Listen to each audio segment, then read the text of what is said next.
दोस्तों, आजकल सभी व्यक्ति अपने शरीर में बल और ऊर्जा बढ़ाने के लिए विभिन्न तरह की दवाइयों का प्रयोग करते हैं, एक्सरसाइज करते हैं, जिम करते हैं, लेकिन उसके बाद भी उनके शरीर में वो बल वो ऊर्जा नहीं बढ़ पाती है जो वो बढ़ाना चाहते हैं। दोस्तों, आज की इस वीडियो में हम आपको महान गुरु द्वारा बताई गई ऐसी 5 चीजों के बारे में बताएंगे जिसका यदि आप प्रयोग करते हैं तो 10 से 15 दिन के अंदर ही आपके शरीर में ऊर्जा का संचार होगा, आपका शरीर बलशाली होगा। आप जिम जाकर भी ऐसा नहीं बना पाएंगे जैसा शरीर इन चीजों को लेने से आपका बन जाएगा।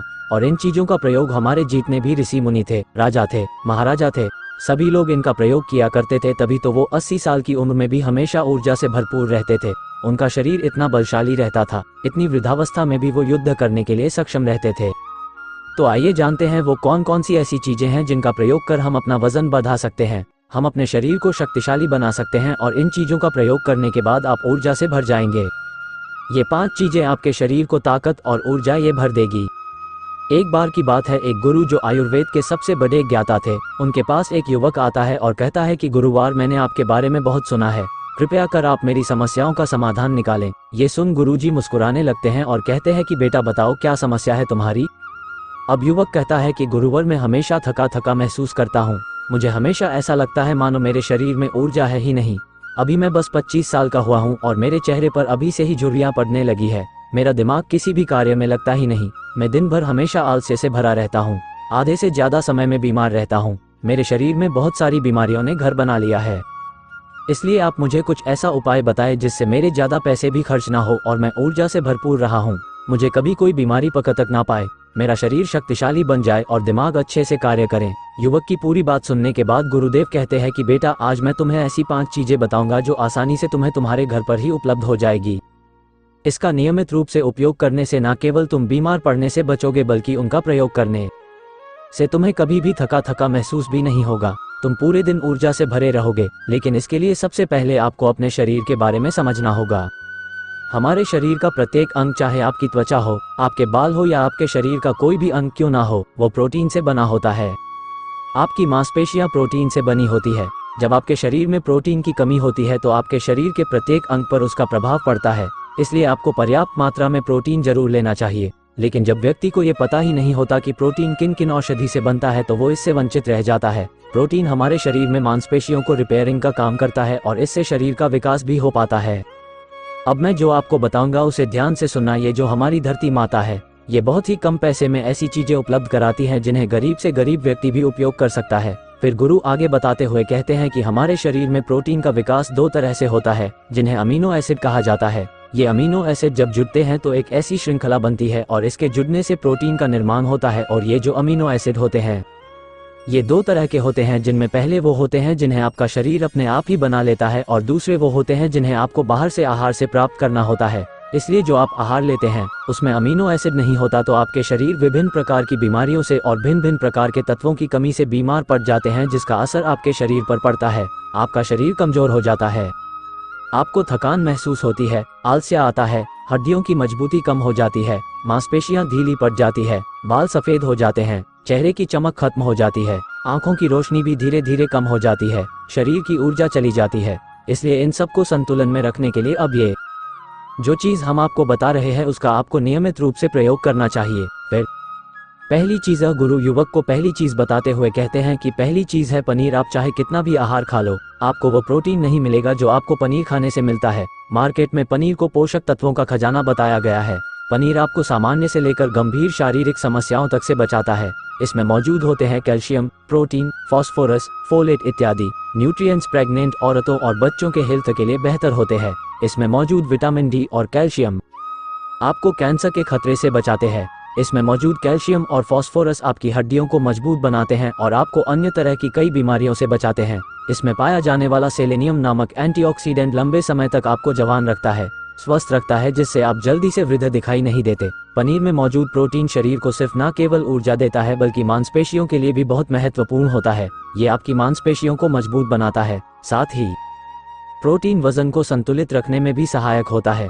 इसलिए आपको लगभग 100 ग्राम पनीर का सेवन जरूर करना चाहिए। लगभग 100 गुना और पनीर से आपको 20 ग्राम प्रोटीन मिल जाता है। साथ ही साथ आप पनीर का प्रयोग कच्चा भी कर सकते हैं या फिर गाय के घी में पकाकर भी इसका इस्तेमाल कर सकते हैं या फिर इसे सब्जी में डालकर भी प्रयोग कर सकते हैं। यह आपके लिए बहुत उपयोगी होगा। फिर गुरु शिष्य को कहते हैं कि बेटा, आप घर पर भी पनीर को बना सकते हैं। आप 2 किलो दूध में कई सारा पनीर बना सकते हैं। पनीर बनाना बहुत ही आसान है। इसके लिए आपको बर्तन में थोड़ा सा दूध लेना है, इसे थोड़ा सा गर्म कर लेना है, फिर इसमें नींबू की कुछ बूंदें डाल दीजिए। थोड़ी देर बाद हल्की आंच पर इसे पकाना है। जब वो दूध फट जाए तो इसे किसी सूती के पतले कपड़े द्वारा छान लेना है, जिससे उसका सारा पानी निकल जाएगा और आपको पनीर उपलब्ध हो जाएगा। अगर आप घर पर ही पनीर बना करके उसका प्रयोग करेंगे तो ये आपके लिए बहुत ही फायदेमंद होगा, क्योंकि घर पर बनाया गया पनीर एकदम ताज़ा होता है। उसमें किसी भी तरह की कोई मिलावट नहीं होती, जो कि आपके स्वास्थ्य के लिए बहुत ही अच्छा होता है। दूसरी चीज़ बताते हुए कहते हैं सोयाबीन में प्रचुर मात्रा में प्रोटीन होता है। इसमें कई तरह के जरूरी अमीनो एसिड पाए जाते हैं, जो कि मांसपेशियों और हड्डियों को स्वस्थ रखने के लिए मदद करते हैं। सोयाबीन को फाइबर का बेहतरीन स्रोत माना जाता है। इसके 1 कप सोयाबीन में 10 ग्राम तक फाइबर पाया जाता है, जो कि सेहत के लिए काफ़ी लाभदायक होता है। जो लोग शाकाहारी होते हैं उनके लिए सोयाबीन वरदान है, क्योंकि जो लोग मांस का प्रयोग करते हैं उनको भी इतना प्रोटीन प्राप्त नहीं होता जितना कि शाकाहारी लोगों को सोयाबीन से मिल जाता है। सोयाबीन में आयरन भी पाया जाता है, जिससे शरीर में खून की कमी नहीं होती है। सोयाबीन फैट्स का बहुत ही बेहतरीन स्रोत है। इसमें जरूरी ओमेगा 6 और ओमेगा 3 वसा भी पाया जाता है। ये दिल के लिए भी बहुत लाभदायक होता है और बहुत सारी बीमारियों की होने की समस्याओं को कम करता है। शरीर की दुर्बलता, बालों और स्किन की समस्याओं को दूर करने के लिए सोयाबीन को काफ़ी कारगर माना जाता है। ये ऐसा सुपर फूड है जिसके सेवन से बॉडी बिल्ड होती है। सोयाबीन शरीर में नई कोशिकाओं को बनाता है और उसके साथ ही शरीर में पुरानी कोशिकाओं की मरम्मत भी करता है। सोयाबीन की मदद से शरीर में कुछ ऐसे हार्मोन निकलते हैं जो मानसिक संतुलन को बनाए रखने में लाभदायक होते हैं। सोयाबीन के सेवन से हड्डियों की मजबूती ज़्यादा होती है और ब्लड प्रेशर भी कंट्रोल में रहता है। सोयाबीन का प्रयोग आपको 100 ग्राम ही करना चाहिए। 100 ग्राम सोयाबीन में आपको 36 ग्राम तक प्रोटीन मिल जाता है। आपको सोयाबीन को कुछ देर पानी में भिगोकर रख देना है। पानी में भिगोने की वजह से ये नर हो जाता है। इसके बाद आप इसका सेवन कर सकते हैं। आप चाहें तो इसे कच्चा भी खा सकते हैं या फिर सब्जी बनाकर भी इसका प्रयोग कर सकते हैं। तीसरी चीज़, फिर गुरुजी शिष्य को तीसरी चीज़ बताते हुए कहते हैं, अंकुरित दाल का प्रयोग आप जरूर करें। दाल में हरे मूंग की दाल, मूंग की छिलके वाली दाल और चने की दाल का भी सेवन करना है। ये तीनों ही प्रोटीन के प्रमुख स्रोत हैं। इन अंकुरित दालों में आपको अच्छी मात्रा में फाइबर भी मिलता है। जब आपके शरीर में फाइबर अच्छी मात्रा में जाता है तो ये आपके पाचन के लिए बहुत ही अच्छा होता है। जिन लोगों को कब्ज की समस्या होती है वो निश्चित रूप से अंकुरित दाल का ही प्रयोग करें, जिससे उनकी कब्ज की समस्या जो है वो बिल्कुल खत्म हो जाएगी और आपकी आंतें साफ होना शुरू हो जाएंगी। शरीर में जमी सारी गंदगी साफ हो जाएगी, जिससे आपका पाचन सही तरह से काम करेगा। फिर गुरुदेव कहते हैं कि जो वस्तु प्रकृति के सबसे निकट होती है वो आपकी प्राण शक्ति को उतना ही ज्यादा बढ़ाती है, और अंकुरित दालों में जीवन है जो आपके प्राण शक्ति को बढ़ाती है, ऊर्जा को बढ़ाती है, आपको तरोताजा रखती है। इन तीनों दालों का प्रयोग इस तरह से करना है कि पहले इन 3 दालों को पानी में भिगो देना है। लगभग 3 घंटे पानी में भिगोने के बाद उन्हें निकाल लेना है और उन्हें फिर किसी सूती कपड़े में बांध कर रख देना है, और फिर उसी सूती कपड़े पर पानी डालकर उसे 12 घंटे के लिए रख देना है। 12 घंटे के दौरान जब 6 घंटे पूरे हो जाएं तब आपको एक बार फिर उस पर पानी डाल देना है, जिससे उस पर पानी बना रहे। उसके 12 घंटे के बाद अब आप देखेंगे कि मूंग और चने की दाल अंकुरित हो जाएगी। इसके बाद आप चाहें तो इसे कच्चा खा सकते हैं या फिर थोड़ा सा नींबू, थोड़ा सा टमाटर, खीरा इत्यादि मिलाकर इसका सलाद बनाकर भी आप खा सकते हैं। चौथी चीज़, फिर गुरुजी चौथी चीज़ बताते हुए कहते हैं कि आप भुना हुआ चना इत्यादि का सेवन भी कर सकते हैं, क्योंकि इसमें भरपूर मात्रा में विटामिन होता है। इसका 2 तरह से प्रयोग कर सकते हैं। एक तरीका तो यह है कि आप चने का सेवन ऐसे ही कर लें, और दूसरा तरीका यह है कि आप इसे मोटा पिसवाकर फिर इसे पानी में मिलाकर और थोड़ी सी खांड डालकर आप इसे पी सकते हैं।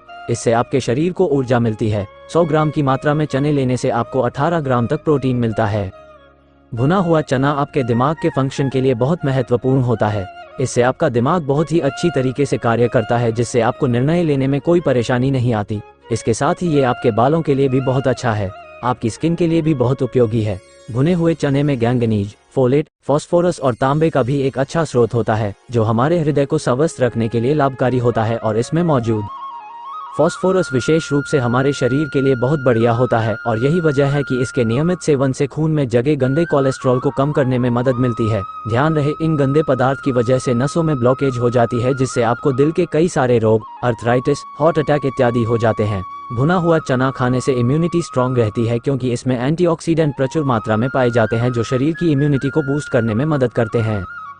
खासतौर पर ठंड के समय में इम्यूनिटी को मजबूत रखना बहुत जरूरी होता है। भुना हुआ चना खाने से वजन कम भी होता है, क्योंकि इसमें फाइबर की मात्रा बहुत ज़्यादा होती है, जिससे शरीर की पाचन क्रिया ठीक रहती है।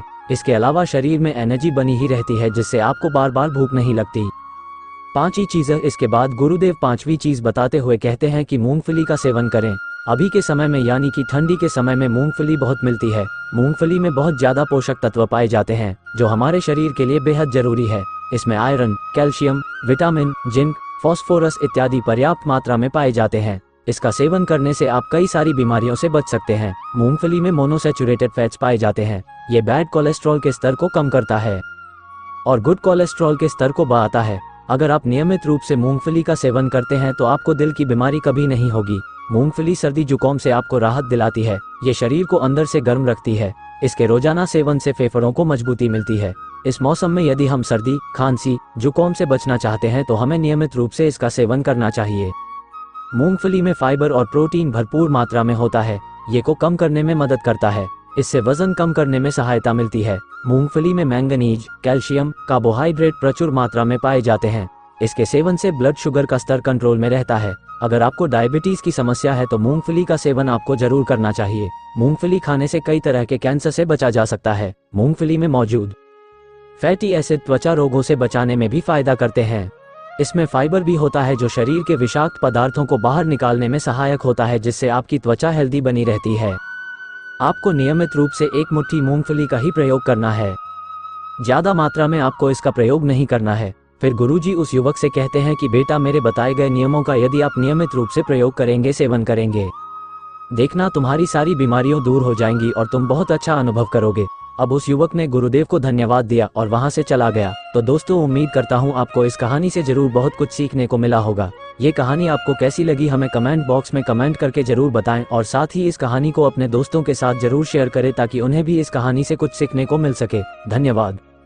दोस्तों, किसी ने क्या खूब कहा है कि जिंदगी को बदलने का कोई रिमोट कंट्रोल नहीं होता। अगर आपको अपनी जिंदगी बदलनी है तो उठो, जागो और इसे खुद बदलो। नमस्कार दोस्तों, प्रभावशाली होना, लोगों का चाहता होना किसको पसंद नहीं है। जब लोग हमें पसंद करते हैं तो इसके कई सारे फायदे भी हैं, जैसे कि आप कभी अकेले नहीं होंगे।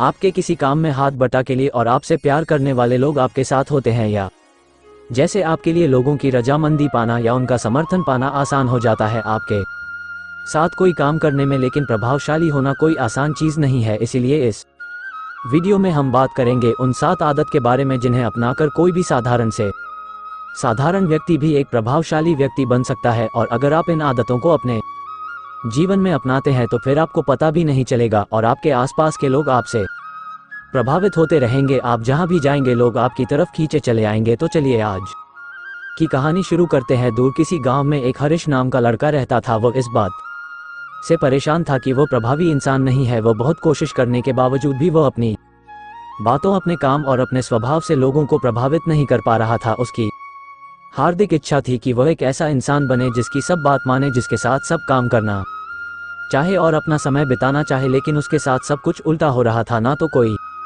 उसके साथ समय बिताना पसंद करता था और ना ही कोई उसकी बातों को गंभीरता से लेता था।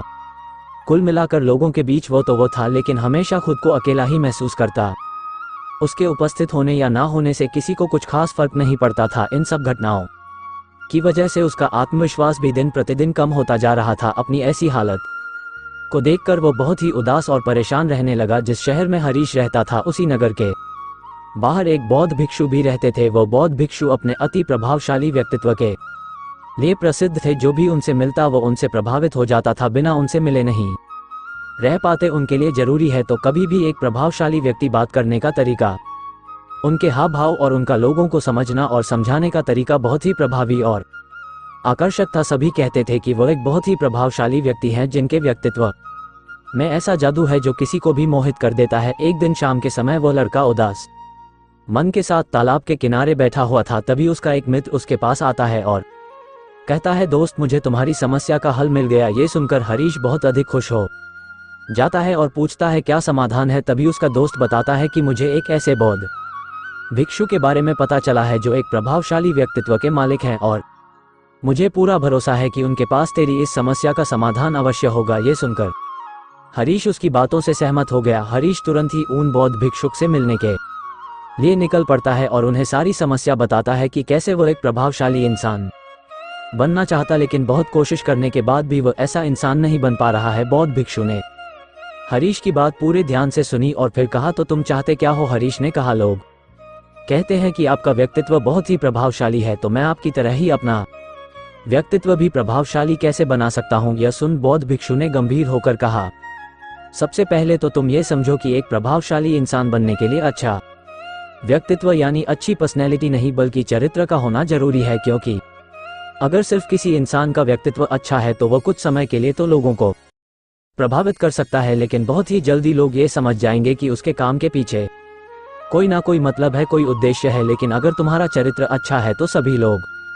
तुम्हारे साथ रहना पसंद करेंगे और तुम अपने आसपास के लोगों को प्रभावित करते रहोगे और तुम्हें इस बात का पता भी नहीं चलता। लेकिन याद रखना, इसके लिए तुम्हें अंदर से बदलना पड़ेगा। तो क्या तुम एक प्रभावशाली इंसान बनने के लिए खुद को अंदर से बदलने के लिए तैयार हो? लड़के ने कहा, जी महाराज जी, मैं पूरी कोशिश करूंगा। बौद्ध भिक्षु ने कहा, एक प्रभावशाली इंसान के अंदर यह 7 आदतें होती हैं जो तुम्हें अपनानी पड़ेगी।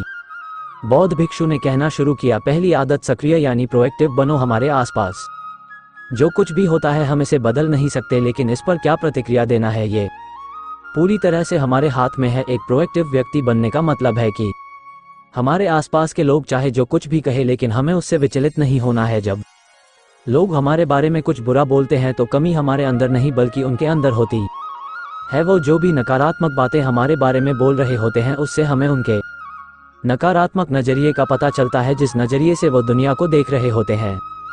प्रोएक्टिव व्यक्ति होने का मतलब ये भी है कि हम किसी बुरी परिस्थिति से प्रभावित ना हो, फिर चाहे मौसम खराब हो या घर में अचानक कहीं कोई मुसीबत आ जाए। एक प्रोएक्टिव व्यक्ति को कोई फर्क नहीं पड़ता उसकी जिंदगी में बुरा वक्त आए या गरीबी, वो हर हाल में खुश रहता है। ऐसा व्यक्ति बुरी से बुरी परिस्थिति में भी बिना कोई शिकायत किए चुपचाप अपना काम करता रहता है और जीवन के सबसे अच्छे दिनों में भी वो बेलगाम नहीं हो जाता, बल्कि तब भी खुद को शांत और स्थिर रखता है। प्रोएक्टिव व्यक्ति का उल्टा होता है प्रतिक्रियाशील व्यक्ति। ऐसा व्यक्ति अपने आसपास के माहौल से बहुत जल्दी प्रभावित हो जाता है। अगर कोई उसकी बुराई करता है तो वो दुखी हो जाता है, अगर कोई उसकी तारीफ करता है तो वो खुश हो जाता है। अगर ऐसे व्यक्ति के साथ कुछ बुरा होता है तो वो खुद भी बुरा बन जाता है। तो अब तुम समझ गए होंगे कि प्रतिक्रियाशील व्यक्ति कभी भी एक प्रभावशाली व्यक्ति नहीं बन सकता, क्योंकि उसका नियंत्रण दूसरे के हाथों में होता है। दूसरा व्यक्ति जब भी चाहे तो उसकी बुराई करके या उसको गुस्सा दिलाकर उसे परेशान कर सकता है, जबकि एक प्रोएक्टिव व्यक्ति का नियंत्रण पूरी तरह से उसके अपने हाथों में होता है। उसे कोई भी दुखी या परेशान नहीं कर सकता जब तक कि वो खुद ना चाहे। उसे कोई फर्क नहीं पड़ता कि सामने वाला उसके बारे में क्या बोलता है या क्या सोचता है। इसलिए प्रोएक्टिव व्यक्ति एक प्रभावशाली व्यक्ति होता है। तो तुम्हें भी एक प्रोएक्टिव व्यक्ति बने रहना है, ना कि प्रतिक्रियाशील व्यक्ति। दूसरी आदत, अंत को ध्यान में रखकर शुरुआत करो। इसका मतलब है कि तुम जब भी कोई बड़ा लक्ष्य बनाओ तो तुम्हें स्पष्ट रूप से पता होना चाहिए कि तुम उस काम को क्यों कर रहे हो और उसे कैसे पूरा करना है। यानी कि हर काम की शुरुआत में ही तुम्हें उसे करने का कारण और काम को पूरा करने की योजना स्पष्ट रूप से पता होनी चाहिए। और एक बार जब तुमने अपने काम का क्यों और कैसे पता कर लिया तो फिर तुम्हारे रोज के छोटे छोटे काम और उसके परिणाम तुम्हारे लक्ष्य की तरफ होनी चाहिए, तुम्हारी योजना से मेल खाने चाहिए। अगर तुम हर रोज वो नहीं कर रहे हो जो तुम्हारे लक्ष्य नहीं बन सकते, जैसे कि अगर तुमने अपना वजन कम करने का लक्ष्य निर्धारित किया है और तुम हर रोज मेहनत नहीं कर रहे हो, पसीना नहीं बहा रहे हो, तो इसका मतलब है कि तुम रोज के काम तुम्हारे लक्ष्य और उसकी योजना से मेल नहीं खा रहे हैं। तुम्हारी कहनी और करनी में अंतर है और इस तरीके से लोग कभी भी तुमसे प्रभावित नहीं होंगे। इसलिए अगर तुम एक प्रभावशाली व्यक्ति बनना चाहते हो तो तुम्हें तुम्हारे काम का कारण और उसे पूरा करने का तरीका स्पष्ट रूप से पता होना चाहिए और साथ ही तुम्हारे विचार और कर्म भी उसके साथ मेल खाने चाहिए। बौद्ध भिक्षु ने आगे कहा, तीसरी आदत, जरूरी चीजें सबसे पहले करो। एक दिन में हमारे सामने बहुत से काम होते हैं, लेकिन हम हर काम तो नहीं कर सकते, इसलिए हमें अपने सबसे महत्वपूर्ण कामों को सबसे पहले करना चाहिए। लेकिन महत्वपूर्ण काम क्या है? देखो बेटा, महत्वपूर्ण काम वो है जिन्हें हम व्यक्तिगत रूप से सबसे मूल्यवान मानते हैं। सबसे महत्वपूर्ण कामों को सबसे पहले करने का मतलब है कि हम अपना समय और ऊर्जा अपने लक्ष्य और अपने जीवन के लिए सबसे महत्वपूर्ण कामों पर लगा रहे हैं। अब अगर तुम्हारे महत्वपूर्ण काम भी तुमसे पूरे नहीं हो पा रहे हैं तो इसका कारण तुम्हारा अनुशासनहीन होना नहीं, बल्कि यह है कि अब तक तुमने सबसे महत्वपूर्ण कामों को अपने दिल और दिमाग में बिठाया ही नहीं और कभी ये सोचा ही नहीं कि यह काम तुम्हारे लिए सबसे महत्वपूर्ण क्यों है। असल समस्या काम का ज़्यादा होना नहीं बल्कि फालतू कामों को ना नहीं बोल पाने की है, जैसे कि तुम कोई बहुत जरूरी काम कर रहे थे, लेकिन तभी तुम्हारा एक मित्र आता है और कहता है चल थोड़ी देर घूम के आते हैं और बातें भी कर लेंगे। लेकिन अगर तुम्हारे दिमाग में तुम्हारा महत्वपूर्ण काम बैठा हुआ है तो तुम तुरंत ही उसे पूरी विनम्रता के साथ जाने के लिए मना कर दो, और तुम्हें यही करना है। दिन भर के सारे गैर जरूरी कामों को तब तक ना करो जब तक कि तुम्हारे सबसे महत्वपूर्ण काम पूरे ना हो जाए। तो अब तुम समझ गए होगे कि प्रभावशाली लोग सबसे महत्वपूर्ण कामों को सबसे पहले खत्म करते हैं। बौद्ध भिक्षु ने आगे कहा, चौथी आदत, किसी भी काम में खुद के फायदे के साथ साथ दूसरों के फायदे के बारे में भी सोचो। ज्यादातर लोग अपना जीवन दूसरों से तुलना और प्रतिस्पर्धा करते हुए जीते हैं। वे अपनी सफलता दूसरों की असफलता में देखते हैं। यानी अगर मैं जीता तो तुम्हारे और मैं हारा तो तुम जीते। इस तरह से जीवन हार जीत का खेल बनकर रह जाता है। लेकिन जो प्रभावशाली लोग होते हैं वे प्रतिस्पर्धा में नहीं बल्कि आपसी सहयोग में विश्वास रखते हैं। उनका मानना होता है कि इस दुनिया में सभी के लिए सब कुछ पर्याप्त मात्रा में है और सबको उसका हिस्सा मिलना चाहिए, ना केवल चीजों के लिए बल्कि आपसी रिश्तों में भी यह नियम लागू करते हैं। जैसे कि जब भी उनका किसी के साथ कोई मतभेद होता है तो वे बात को मन में रखने की बजाय उस इंसान के साथ खुलकर उस बारे में बात करते हैं और कोई बीच का ऐसा रास्ता निकालते हैं जो दोनों के लिए फायदेमंद हो, जिसमें दोनों की जीत हो, ना कि सामने वाला ठगा हुआ महसूस करें।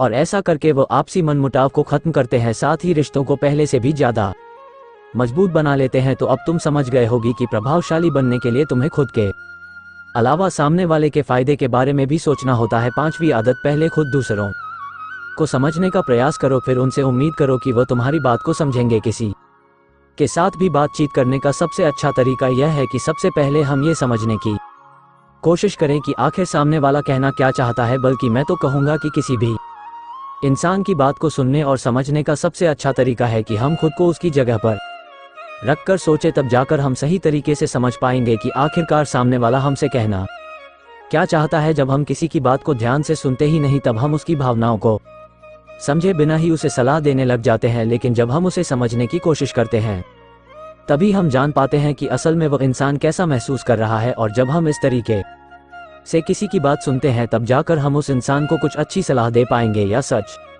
में उसकी कुछ मदद कर पाएंगे। ज्यादातर लोग बातचीत के दौरान सिर्फ यही कहते रहते हैं कि अगर तुम्हारी जगह मैं होता तो ऐसा करता, या फिर एक बार मेरी बात मानक तो देखो। लेकिन वो कभी भी यह समझने का प्रयास नहीं करते कि सामने वाला व्यक्ति क्या कर रहा है, और इसका परिणाम ये होता है कि सामने वाला उन पर कभी भरोसा नहीं करता और फिर ना ही कभी अपनी समस्याएं उनके पास लेकर आता है। इसलिए अगर तुम सच में किसी की मदद करना चाहते हो तो सबसे पहले उन्हें समझने का प्रयास करो। ऐसा करके तुम उनका विश्वास जीत पाओगे और उन्हें इस बात का भरोसा हो जाएगा कि तुम्हारे काम के पीछे किसी भी प्रकार का कोई लाभ या उद्देश्य नहीं है। तुम तो बस उनकी मदद करना चाहते हो, और फिर इस तरीके से वो तुम्हें समझना शुरू कर देंगे। और यही है प्रभावशाली इंसान बनने का पांचवा नियम। बौद्ध भिक्षु ने आगे कहा, छठा नियम, प्रभावशाली लोग आपसी तालमेल और सहयोग के साथ काम करते हैं। वो लोग जो दूसरों को प्रभावित करते हैं इस बात को अच्छे से समझते हैं कि दो दिमाग हमेशा ही एक दिमाग से बेहतर होते हैं। इसलिए वो एक दूसरे का सहयोग करके किसी भी समस्या का समाधान निकालने की कोशिश करते हैं। लेकिन इंसानी स्वभाव के कारण आपसे तालमेल बैठाना इतना आसान नहीं होता, क्योंकि सबके अनुभव और दुनिया को देखने का दृष्टिकोण अलग अलग होता है। और प्रभावशाली लोग इस बात को भी समझते हैं, इसीलिए वो एक दूसरे के विचार और दृष्टिकोण को समझने और स्वीकारने का प्रयास करते हैं और आपसी मतभेद को भुलाकर साथ काम करते हैं। क्योंकि वो समझते हैं कि हर इंसान का अपना अनुभव, सोच और विशेषताएं होती हैं। जब अलग अलग खूबियों, अनुभवों और सोच वाले इंसान एक साथ मिलकर काम करते हैं तो उस काम का परिणाम एक इंसान की तुलना में कहीं ज्यादा अच्छा और नया होता है। इसलिए प्रभावशाली लोग अलग अलग सोच रखने वाले लोगों के साथ मिलजुल कर काम करना पसंद करते हैं, ताकि वे नई चीजें सीख सके और कुछ नया और सबसे अलग अनुभव पा सके। बौद्ध भिक्षु ने आगे कहा कि प्रभावशाली लोग अंतिम मदद के लिए खुद को शारीरिक, मानसिक, भावनात्मक और आध्यात्मिक रूप से तरोताजा रखने के लिए रोज कुछ ना कुछ करते हैं। प्रभावशाली लोग बात को अच्छे से समझते हैं कि अगर उनके जीवन में कोई सबसे महत्वपूर्ण चीज है तो वह है उनका शरीर और उनका दिमाग, और वह इसे मजबूत और ताजगी से रखने के लिए रोज कुछ नया सीखते और करते हैं। अपने शरीर को मजबूत और स्वस्थ रखने के लिए वे हर रोज कोई ना कोई शारीरिक गतिविधि करते हैं, जैसे कि कसरत या योग अभ्यास करके अपने दिमाग को नई जानकारी से भरने के लिए वे रोज कुछ नया सीखते हैं या पढ़ते रहते हैं। के लिए वे किताबें पढ़ते हैं, नए लोगों से बात करते हैं या फिर नई जगहों पर घूमने जाते हैं। बहुत सारे लोग प्रभावशाली इसलिए होते हैं क्योंकि वे जीवन भर कुछ ना कुछ सीखते रहते हैं, खुद को नई जानकारी देते रहते हैं और भावनात्मक रूप से खुद को ताजगी से रखने के लिए ये लोग ध्यान या एकांत का सहारा लेते हैं। कई बार खुद के अंदर नयापन लाने के लिए ये लोग खुद को कुछ दिनों के लिए बाहरी दुनिया से काट लेते हैं। इसके अलावा ये लोग आध्यात्मिक रूप से भी सक्रिय होते हैं। इसके लिए ये लोग जो भगवान में आस्था रखते हैं उनकी पूजा पाठ और आराधना इत्यादि करते हैं। साधारण शब्दों में कहे तो प्रभावशाली लोग लगातार खुद में सुधार लाते रहते हैं और अपने शरीर, मन और आत्मा को तरोताजा रखते हैं। और अगर गौर से देखा जाए तो ये सारी आदतों में से यह 7वीं आदत सबसे ज्यादा जरूरी और प्रभावी है, क्योंकि इसके बिना बाकी की 6 आदतें उतनी प्रभावी नहीं रह जाएंगी जितनी उन्हें होनी चाहिए। और कोई भी इंसान कितना भी प्रभावशाली क्यों ना हो, लेकिन अगर वो खुद को शारीरिक, मानसिक, भावनात्मक और आध्यात्मिक रूप से तरोताजा नहीं रखता तो धीरे धीरे उसका प्रभाव कम होना शुरू हो जाएगा। तो ये थी एक प्रभावशाली इंसान बनने की 7 आदतें जिन्हें अपनाकर कोई भी इंसान प्रभावशाली बन सकता है। बौद्ध भिक्षु की यह सारी बातें सुनने के बाद अब उस लड़के को भी यह भरोसा हो गया था कि इन 7 आदतों को अपनाने के बाद वह भी एक प्रभावशाली इंसान बन सकता है। इसके लिए उसने उन बौद्ध भिक्षु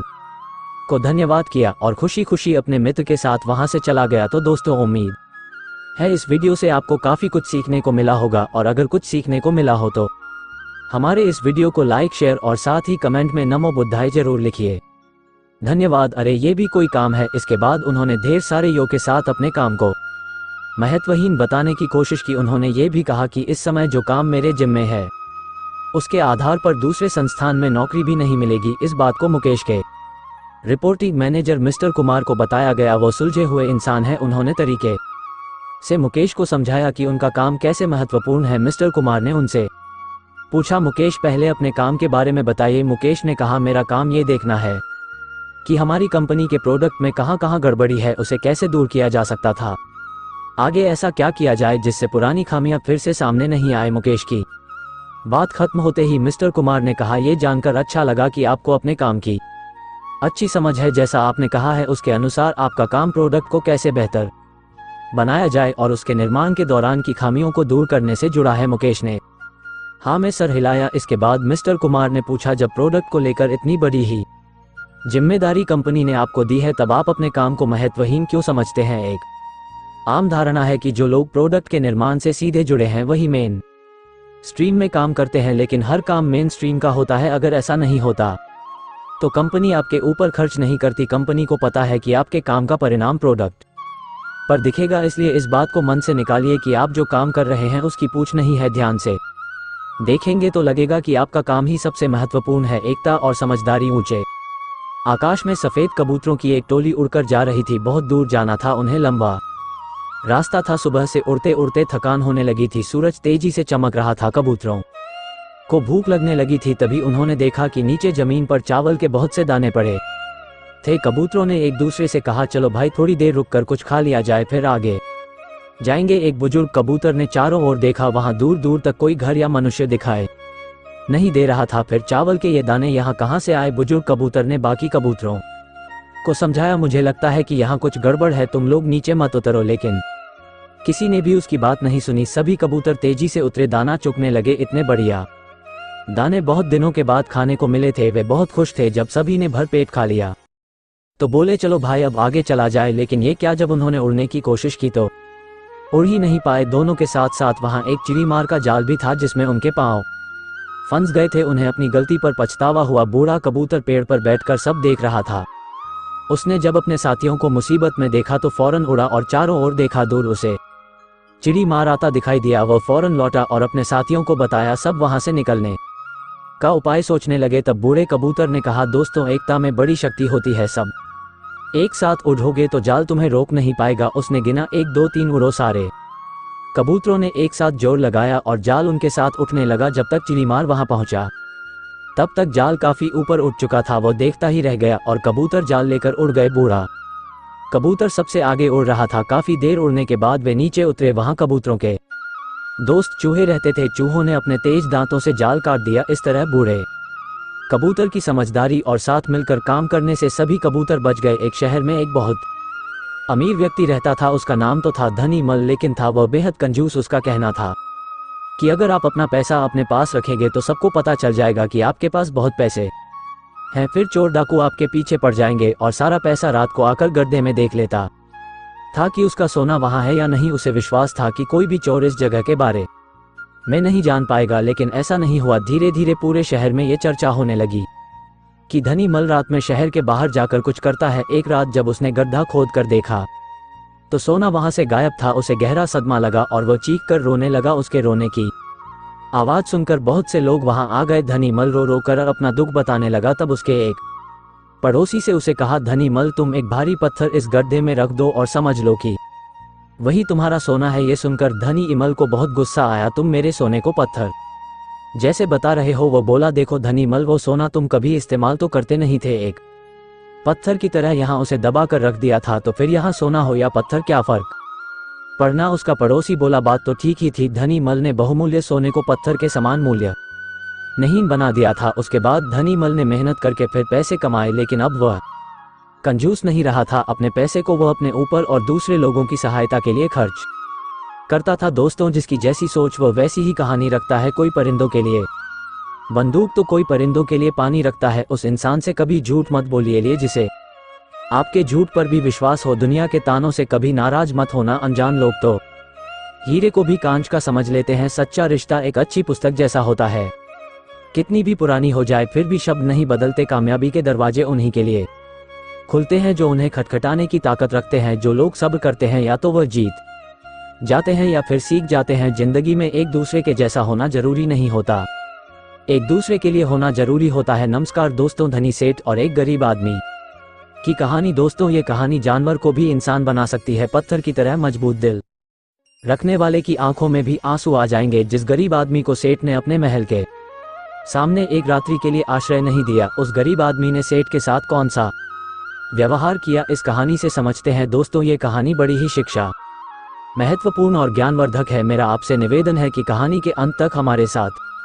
में बने रहना। नमस्कार दोस्तों, आपका दिल से स्वागत है। किसी नगर में एक बहुत धनी व्यापारी रहता था। उसके पास इतना धन था कि अपने रहने के लिए उस व्यापारी ने कई महल नुमा घर बना रखे थे। सेठ की सेवा के लिए उसके पास कई नौकर चाकर और कई तरह की सुख सुविधाएं थी। यदि सेठ को एक महल से दूसरे महल तक जाना होता तो वह घोड़े पर चढ़कर के जाता था। सेठ का व्यापार पूरे नगर में फैला हुआ था और इसी कारण से उसे बहुत बार यात्राओं पर निकलना पड़ता था। परंतु सेठ इस व्यापारिक यात्राओं पर अकेला ही जाता था, किसी भी नौकर और अपने साथ किसी अन्य आदमी को लेकर के वो सेठ नहीं जाता था। इन यात्राओं के दौरान उसे कई बार घने जंगलों में होकर के निकलना पड़ता था और कई सराय में उसे रुकना पड़ता था। सेठ को अपने किसी भी नौकर पर विश्वास नहीं था, इसीलिए हमेशा वो सेठ अकेला ही यात्रा करने के लिए निकलता था। इसी तरह सेठ के दिन बीत रहे थे।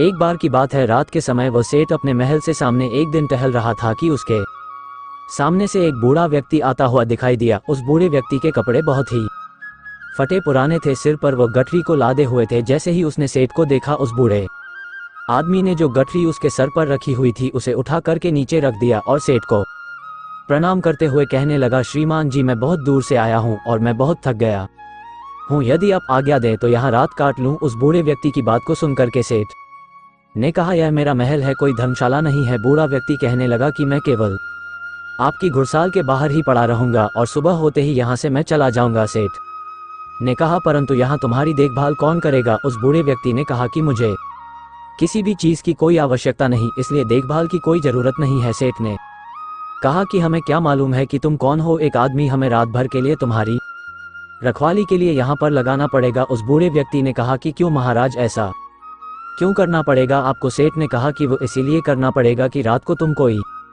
वस्तु उठा करके यहाँ से निकल ना जाओ। इस पर राम राम कहते हुए उस बूढ़े व्यक्ति ने अपने कानों को हाथ लगाया और सेठ को नमस्कार करते हुए अपने सिर पर उस गठरी को फिर से लाद लिया और वहां से चलने लगा। रात अंधेरी थी, आकाश में घने बादल छाए हुए थे, कभी कभी कुछ बूंदें भी होने लगती थी। आंधी आने का डर था। वो बूढ़ा व्यक्ति बुरी तरह से थक चुका था, उसके हाथ पैर काम नहीं कर रहे थे, उसका चलना फिरना कठिन था। परंतु सेठ के इन कट शब्दों ने उसे ऐसा घायल कर दिया था कि उसे अब उस नगर के किसी भी शहरी के पास जाकर के विश्राम करने का विचार छोड़ दिया था। जोरों की बरसात होने लगी। जिस तरह रात का अंधकार बढ़ता जा रहा था, उसी तरह से बूढ़ा आदमी भी अपने सर पर गठरी को लाद हुए आगे चला जा रहा था। समय बीतता गया। कुछ दिनों के बाद वो सेठ अपने मित्रों और अन्य सेवकों के साथ एक दिन शिकार खेलने के लिए जंगल में निकल पड़ा। शिकार खेलते समय उसे अपना घोड़ा एक हिरण के पीछे उसने लगा दिया। बहुत ही प्रयत्न करने के बाद वो उसके हाथ ना लगा और इसी दौड़ में वो सेठ अपने साथियों से आगे निकल चुका था। जंगल घना था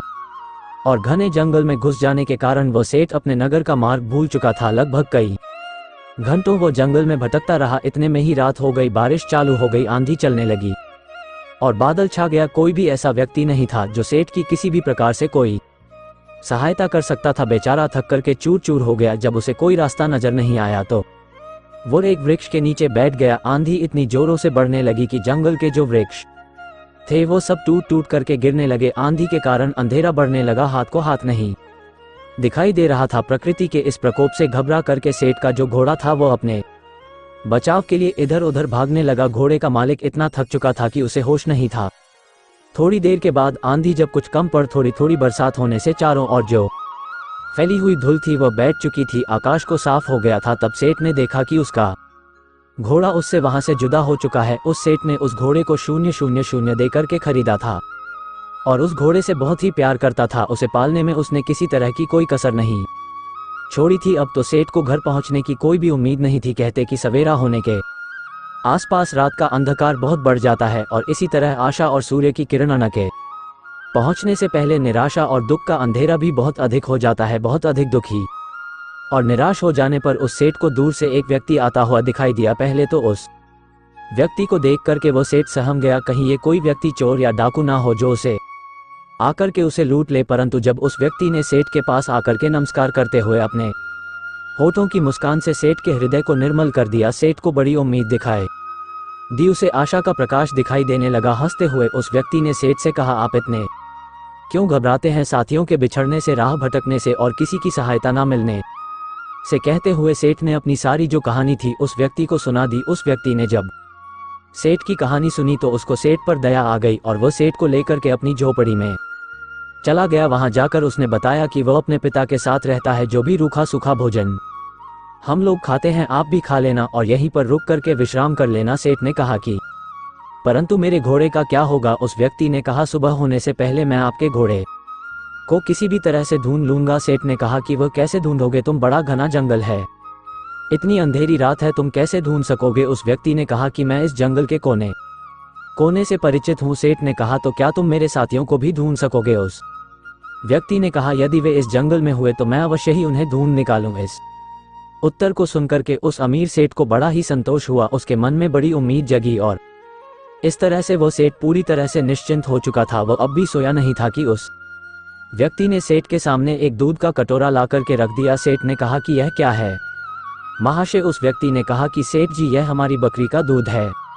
सेठ ने कहा कि तुम्हारे पास कितनी बकरियां हैं? उस व्यक्ति ने कहा कि मेरे पास तो सिर्फ एक बकरी है। सेठ ने कहा, क्या एक बकरी इतना दूध दे सकती है या एक शेर से अधिक नहीं होगा? तुम भी पियो। उस व्यक्ति ने कहा कि नहीं, पिताजी ने कहा है कि आज का जो भी दूध है वो केवल अतिथि सेवा में लगाया जा सकता है, आज हम लोग दूध नहीं पिएंगे। सेठ ने कहा कि ऐसा क्यों? उस व्यक्ति ने कहा कि हमारे यहाँ सबसे बढ़िया चीज दूध को समझा जाता है और अतिथि की सेवा में हम लोग इसको पेश कर देते हैं। मैं पिताजी का इकलौता पुत्र हूँ और दूध हमारे यहाँ सर्वोत्तम भोजन समझा जाता है। पिताजी ने यह आपकी सेवा में भेजा है। सेठ ने कहा कि तुम तो सचमुच देवता हो। सेठ की बात को सुनकर के वह व्यक्ति कहने लगा, नहीं सेठ जी, देवता तो बहुत दूर की चीज है, हम तो पूरी मानवता को भी नहीं अपना सके। उसकी बात को सुनकर के सेठ ने कहा, नहीं भैया, मानवता तो आप में कूट कूट करके भरी हुई है। इस तरह बातें करते करते वह सेठ सो गया। अपने अतिथि की सच्ची सेवा करने वाला वो व्यक्ति चुपके से उठा और हाथ में मसाल लिया और अपने अतिथि के घोड़े को ढूंढने के लिए वहां से वो चल दिया। ढूंढते ढूंढते वो सुबह के समय के आसपास ढूंढा। बहुत ढूंढने के बाद आखिर उसे घोड़ा मिल गया। वो अपने अतिथि का घोड़ा ला करके अपनी झोपड़ी पर लौट आया। जब उसकी मां ने देखा कि अतिथि का घोड़ा मिल गया है तो वो उठ करके घोड़े के लिए सारा डालने लगी। वह जानती थी कि घोड़ा जंगल से घास चर करके आया होगा, परंतु फिर भी उसने अतिथि के घोड़े की सेवा करना अपना परम कर्तव्य समझा। घोड़े को यदि सारा ना मिलता तो शायद अतिथि सेवा अधूरी समझी जाती। सुबह के समय जब वो अमीर सेठ सो करके जगा तो उसने देखा कि उसका जो घोड़ा है वो सारा खा रहा था और अतिथि सेवक वो व्यक्ति उसके सामने हाथ जोड़े हुए कह रहा था, आज ईश्वर ने हमारी लाज रख ली। उसको सुनकर के सेठ ने पूछा कि कैसे? उस व्यक्ति ने कहा, सेठ जी, आपका घोड़ा सकुशल मिल गया। यदि वो सामने की ओर निकल जाता तो शायद बाघ उसे अपना शिकार बना लेता। इतना सुनकर कि उस सेठ ने उस व्यक्ति को बहुत सा धन्यवाद दिया। इस समय उसे व्यक्ति की वृद्ध माता ने अतिथि के लिए दूध का कटोरा भर करके भेज दिया। दूध पी लेने के बाद सेठ घर लौटने की इच्छा प्रकट करते हुए कहा, मैं तुम्हारे पिताजी से मिलना चाहता हूँ। वह नवयुवक अपने पिता को बुलाने के लिए गया। उसके पिता बिस्तर पर लेटे हुए आराम कर रहे थे। उस युवक ने पहुंच करके कहा कि पिताजी, जो अतिथि महाशय हैं वो आपको याद कर रहे हैं। उस पिताजी ने पूछा कि किस लिए। पुत्र ने कहा कि वे जानना चाहते हैं। पिता ने कहा, उनसे कहो कि कुछ दिन और ठहरे। पुत्र ने कहा कि मैंने कहा था परंतु वह नहीं मानते। पिता ने कहा, अच्छा तो उन्हें उनके घर तक छोड़ करके आओ। पुत्र ने कहा, जाने से पहले वो आपके दर्शन करना चाहते हैं। पिता ने कहा, बेटा अच्छा तो यही होगा कि मैं उनसे ना मिलूं। पिता की इस तरह की बात को सुनकर के पुत्र को कुछ आश्चर्य हुआ। उसने अपने पिता के सामने मुख से कभी कोई शब्द नहीं कहा था। आज वह पिता को इस प्रकार देखने लगा मानो उसकी आंखों में शब्द कोई लिखा हो। पिता ने पुत्र के प्रश्न को पढ़ लिया और उसे धीरे से समझाता हुआ कहने लगा, तुम शायद यही पूछना चाहते हो कि मैं अतिथि से इस प्रकार दूर रह करके उसका निरादर क्यों कर रहा हूँ। असल में मेरी इस बात में भी अतिथि का सत्कार का भाव ही भरा हुआ है। पुत्र ने पिता की बात को सुन के कहा, मैं इस अनादर में आदर की भावना को समझ नहीं सका। पिताजी, पिता ने कहा, समझाओ भी कैसे, ऐसी कौन सी कठिन बात है जो मुझे ना समझ सके। पिता ने कहा, यह एक व्यर्थ घटना है जिसके बारे में बताना नहीं चाहता। पुत्र ने कहा कि अच्छा तो अतिथि महोदय से आपके बारे में क्या कहूँ। पिता ने कहा कि यही कि पिताजी बूढ़े हैं और रोगी भी हैं। वो बिस्तर से उठकर कि चलने फिरने में असमर्थ, इसलिए उनका बाहर आना कठिन है। पुत्र ने अपने पिता का जो संदेश था वो जाकर के उस सेठ को सुना दिया। इस बात को सुनकर के सेठ कहने लगा, इस पवित्र स्थान पर आकर के मैं ऐसे महात्मा को देखे बिना यहाँ से कैसे वापस चला जाऊं,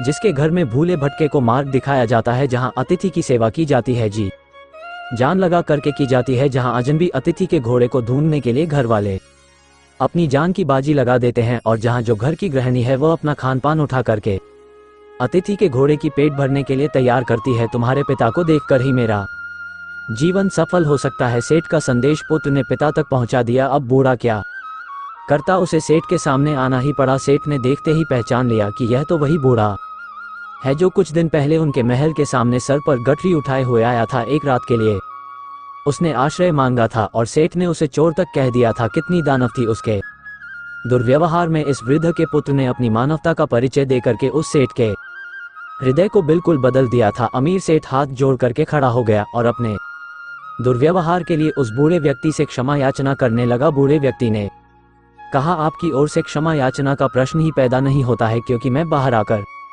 के आपको उस पुरानी घटना की याद नहीं दिलाना चाहता था। आपके आग्रह को मैं टाल नहीं सका, इसीलिए मुझे यहाँ आना पड़ा। इससे शायद आपको बड़ा दुख हुआ हो, अतः मुझे आपसे क्षमा मांगनी चाहिए। सेठ ने कहा, कितना ऊंचा है आपका व्यक्तित्व। इतना कह करके वो अमीर सेठ उस वृद्ध के चरणों में गिर पड़ा। उसके नेत्रों से पश्चाताप के आंसू झर रहे थे, उसके होठ फड़फड़ा रहे थे, मानो वो यही कह रहे हो कि इस बूढ़े की झोपड़ी महलों से भी ऊंची है, क्योंकि जहां मानवता का निवास है। इसके बाद उस सेठ को सुरक्षित वह सेठ अपने घर में लौट आया। इस घटना के बाद उस सेठ का हृदय परिवर्तन हो गया। जहां कठोर हृदय वाला वो सेठ था, उसे किसी पर विश्वास और दया की भावना उसके मन में नहीं होती थी।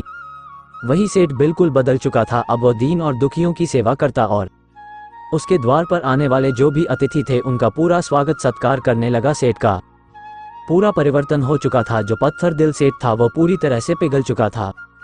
दोस्तों, ये कहानी आपको कैसी लगी है एक प्यारा सा कमेंट करके जरूर बताना, और यदि वीडियो आपको पसंद आया है, अच्छा लगा है, तो इस वीडियो को लाइक शेयर करके चैनल को सब्सक्राइब जरूर कर देना। तो चलिए फिर मिलते हैं ऐसी एक और नई वीडियो में एक नए मैसेज के साथ। तब तक के लिए अपना ख्याल रखें। धन्यवाद और नमो बुद्धाय। दोस्तों, पुराने समय में ब्रह्मचर्य के लिए एक उचित शिक्षा दी जाती थी और लोग ब्रह्मचर्य को लेकर सजग रहा करते थे, और हर व्यक्ति ब्रह्मचर्य के नियमों के बारे में जानता था और यह भी जानता था कि ब्रह्मचर्य के समय किन सजगता को ध्यान में रखना होता है। लेकिन बीच में समय कुछ ऐसा रहा जिसमें ब्रह्मचर्य की अवधारणा बिल्कुल लुप्त सी हो गई और लोग अपने मनमानी का आचरण करने लगे। और ज्यादा दिक्कत तो तब आई जब इस आधुनिकता का प्रभाव लोगों पर पड़ने लगा और लोगों के पास इंटरनेट और मोबाइल पहुंचने लगा, और इसका परिणाम ये हुआ कि लोग ब्रह्मचर्य का पालन करने का छोड़ो, लोग ब्रह्मचर्य का मतलब तक भूल गए, क्योंकि यह आधुनिकता लोगों को वैसी चीजें उपलब्ध करवाने लगी जो लोगों के भ्रम, ऐसी चीजें खोजने लगे और ऐसे चलचित्र देखने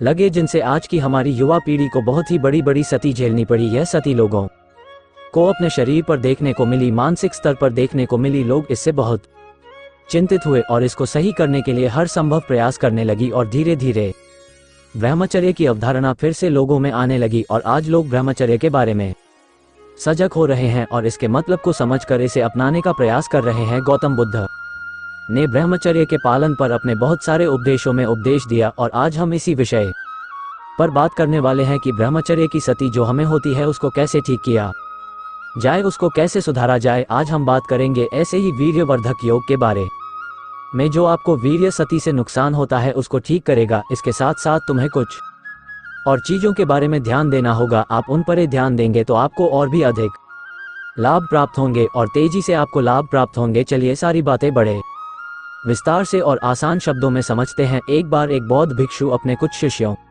के साथ एक आश्रम में रहा करते थे। वो गुरु अपने सभी शिष्यों को रोजाना उपदेश दिया करते थे और जीवन में सही राह पर चलने का मार्गदर्शन दिया करते थे। एक बार एक नौजवान लड़का उन गुरु के पास आता है और आकर उन गुरु से कहता है कि हे गुरुवर, मैं अपने शरीर का नाश अपने ही हाथों कर चुका हूँ। मुझे कमजोरी और थका हमेशा बनी रहती है, क्योंकि मैं जब 16 साल का था तभी से मुझे गलत कार्यों की आदत लग गई। तभी से मैंने अपने शरीर की शक्ति को पानी की तरह बहाना शुरू कर दिया। मुझे कुछ समय तो आनंद की अनुभूति हुई, लेकिन कुछ समय बाद ही मुझे समझ आ चुका था कि मैं अपने जीवन को बर्बाद कर रहा हूँ। इसीलिए गुरुवर, मुझे कोई ऐसा उपाय बताइए जिससे मैं अपने ऊर्जा, अपने शरीर की शक्ति जो नष्ट हो चुकी है उसकी भरपाई कर पाऊँ, ताकि मेरा शरीर पहले की तरह ऊर्जावान हो जाए। इसके बाद वो गुरुजी उस नौजवान लड़के से कहते हैं कि बेटा, इसका समाधान मैं तुम्हें विस्तार से बताता हूँ, तुम इसे बड़े ही ध्यान से सुनो। देखिए, अगर आपको किसी भी पात्र में किसी भी तरल वस्तु को रक्षित करना होता है तो यह अनिवार्य हो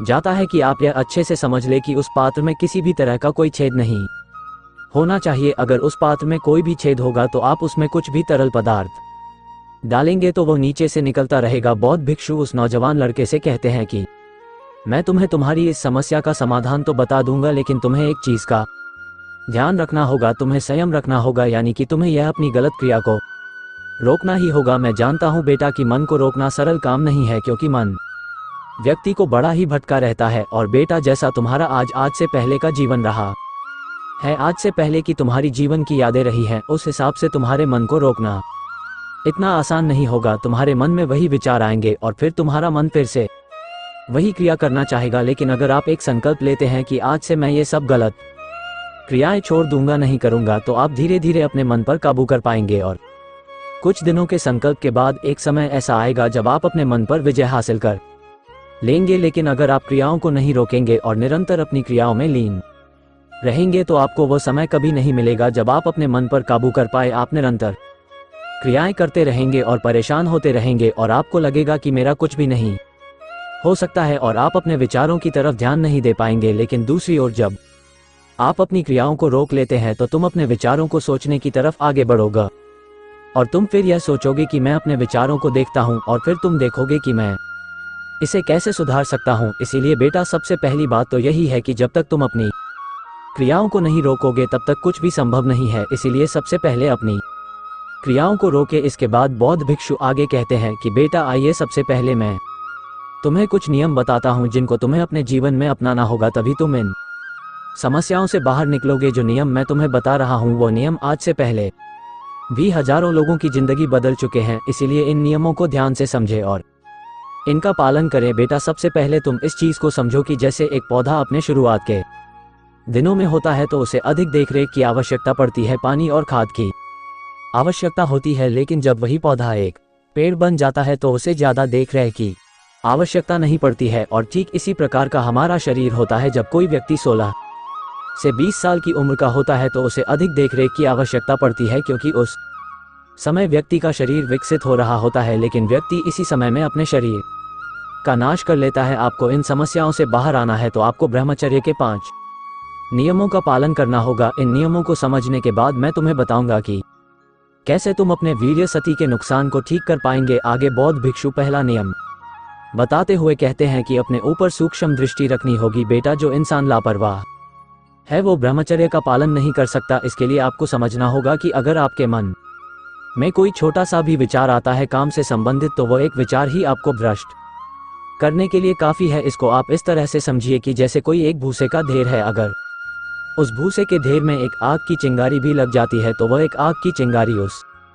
पूरे भूसे को जलाने के लिए काफ़ी है। वह एक आग की चिंगारी उस भूसे को जलाकर राख कर देगी और तुम्हें पता भी नहीं चल पाएगा। वैसे ही आपके मन में पहले से ही बहुत सारे कुसंस्कार संगत हैं और जैसे ही कोई काम रूपी विचार आता है और आप उस विचार पर ध्यान देने लगते हैं, उसमें रस देने लगते हैं, तो भूसे की तरह वह एक विचार रूपी चिंगारी ही फिर से तुम्हारे मन को तृप्त कर देगी और आपके मन में पहले की जो स्मृतियां हैं वो पुनः उस चिंगारी से जल जाएगी और आपकी स्मृतियों में छिपी हुई काम वासना आपको पुनः गलत क्रियाएं करने के लिए प्रेरित करेगी। इसीलिए बेटा बहुत जरूरी हो जाता है कि आप अपने विचारों की तरफ ध्यान दें। अगर कोई छोटा सा भी विचार आता है तो उसको पुनः हटाएं। आगे बौद्ध भिक्षु दूसरा नियम बताते हुए कहते हैं कि आपको व्यायाम करना होगा बेटा। अगर आप निष्क्रिय जीवन जी रहे हैं और व्यायाम नहीं करते हैं तो आप अपनी ऊर्जा को सही दिशा नहीं दे पाएंगे। आपने ब्रह्मचर्य का पालन तो किया, ऊर्जा भी संग्रहित की, लेकिन ऊर्जा का प्रयोग आप ठीक ढंग से नहीं करेंगे तो वेग बनेंगे और गलत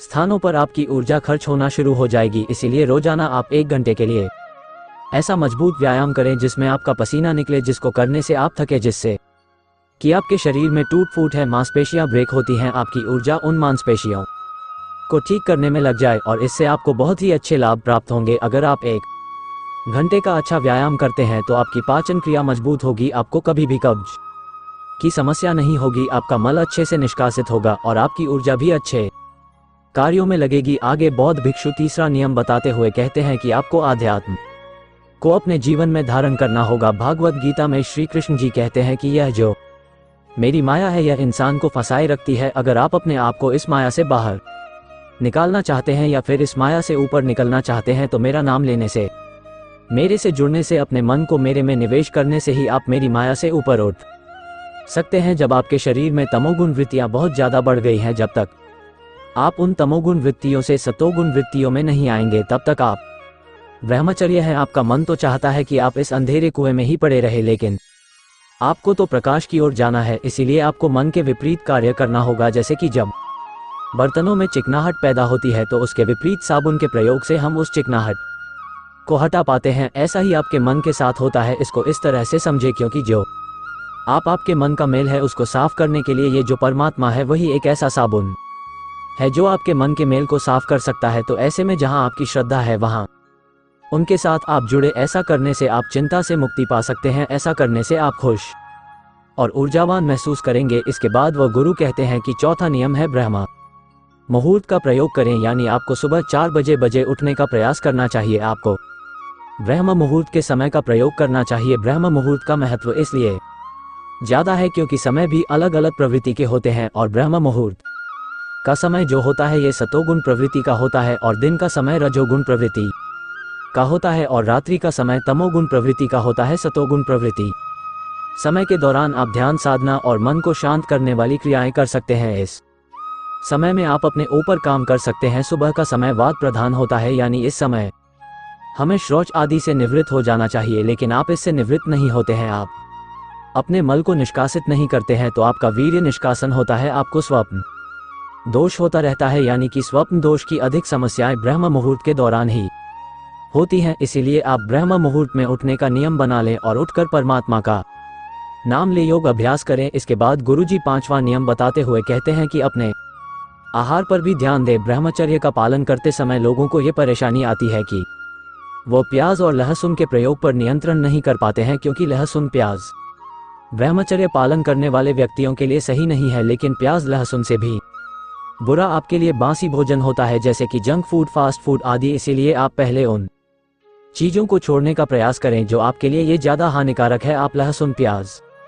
को छोड़ पाते हैं तो अच्छी बात है, लेकिन अगर उन्हें नहीं छोड़ पाते हैं तो आप इन फास्ट फूड, जंक फूड इनको जरूर छोड़ें। यह आपके लिए छोड़ना बहुत अनिवार्य हो जाता है। इसके अलावा ब्रह्मचर्य का पालन करने वाले लोगों को अपना रात का खाना बिल्कुल हल्का खाना चाहिए। इसके साथ ही आपको पौष्टिक भोजन करना चाहिए ताकि आपके शरीर को ताकत मिल सके। इसके बाद वो बौद्ध भिक्षु उस लड़के से कहते हैं कि मैंने तुम्हें कुछ नियम तो बता दिए हैं जो तुम्हें ब्रह्मचर्य पालन करते समय ध्यान में रखने चाहिए। आइए अब मैं तुम्हें एक योग्य बताता हूँ जिसकी मदद से ब्रह्मचर्य नाश की सती की भरपाई तुम जल्दी से कर पाओगे। इसके लिए तुम्हें सबसे पहली चीज जो इस्तेमाल करनी है वह है मखाना।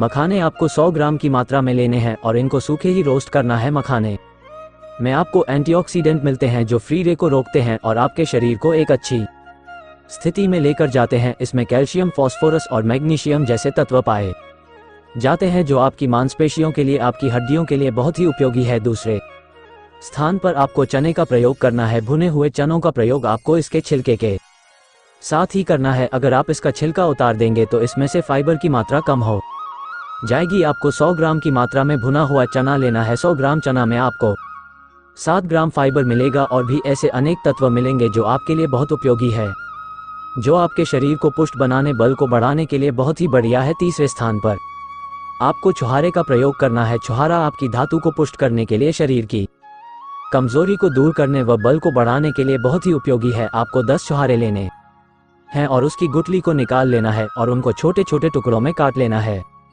चौथे स्थान पर आपको सोट का इस्तेमाल करना है। सोट एक ऐसी चीज है जो आपकी जठराग्नि को बढ़ाने के लिए बहुत ही तेजी से काम करती है। जठराग्नि के बढ़ने के कारण जो भी आपके शरीर में जाएगा वो ठीक प्रकार से तुम्हारे शरीर को लगेगा। सोट से इस नुस्खे के सभी गुण आपको अच्छे से मिल पाएंगे क्योंकि सोट आपके पाचन को सही करता है। आपको इस नुस्खे को बनाने के लिए 2 चम्मच की मात्रा में सोट लेना है। 5वें स्थान पर आपको सफेद मूसली का प्रयोग करना है या आपको 4 चम्मच की मात्रा में लेनी है। और 6ठे स्थान पर आपको अश्वगंधा का प्रयोग करना है या आपकी मानसिक स्थिति को अच्छा बनाए रखने के लिए और उसको ठीक करने के लिए बहुत ही अच्छी औषधि है। आपकी चिंता को ये दूर करेगी। यह आपके टेस्टोस्टेरोन को बढ़ाने के लिए भी बहुत सहायक है और आपके स्टेमिना को बढ़ाने के लिए भी यह बहुत अच्छा कार्य करती है। इसकी भी आपको 4 चम्मच लेनी है। और 7वीं और अंतिम वस्तु है मिश्री। आपको इसमें 100 ग्राम की मात्रा में मिश्री कूट कर डालनी है और इसका पाउडर बनाकर आपको इसमें डालना है। इससे आपका ये योग मीठा हो जाएगा और यह आपके बल को बढ़ाने और शरीर को पुष्ट करने में बहुत ही फायदा करेगा। इसके बाद आपको चना, मखाना और ज्वारे इनको मिश्री में डालकर ग्राइंड करना है और अश्वगंधा, सफेद मूसली आदि जो पाउडर की अवस्था में है उनको ग्राइंड करने की कोई जरूरत नहीं है। इसके बाद इन सभी को एक जगह मिलाकर रखें और एक कांच के बर्तन में ढक कर रख दें। इसके बाद वो गुरु कहते हैं कि बेटा अब तुम ये समझो कि तुम्हें इसको कब और कैसे प्रयोग में लेना है। तो यह इतनी ही मात्रा में बना होगा जिसका प्रयोग तुम 1 महीने तक कर पाओगे। इसकी 1 चम्मच सुबह और 1 चम्मच शाम को प्रयोग करनी है या फिर केवल आप 1 चम्मच ही शाम को प्रयोग कर सकते हैं। ये भी आपके लिए ठीक रहेगा। सोने से 1-1.5 घंटे पहले 1 गिलास गर्म दूध के साथ आप इसको ले सकते हैं और अगर सुबह आप इसका प्रयोग करते हैं तो 1 चम्मच पाउडर मुंह में फाँक लेकर ऊपर से 2-3 गुड दूध आप पी सकते हैं। इसके बाद वो गुरु उस लड़के से कहते हैं कि बेटा यह आपका एक योग है, इससे आपको बहुत ही तेजी से और अच्छे वाले लाभ मिलेंगे। लेकिन बेटा इस योग के साथ जो मैंने तुम्हें नियम बताए उनका भी तुम्हें विशेष रूप से ध्यान रखना होगा।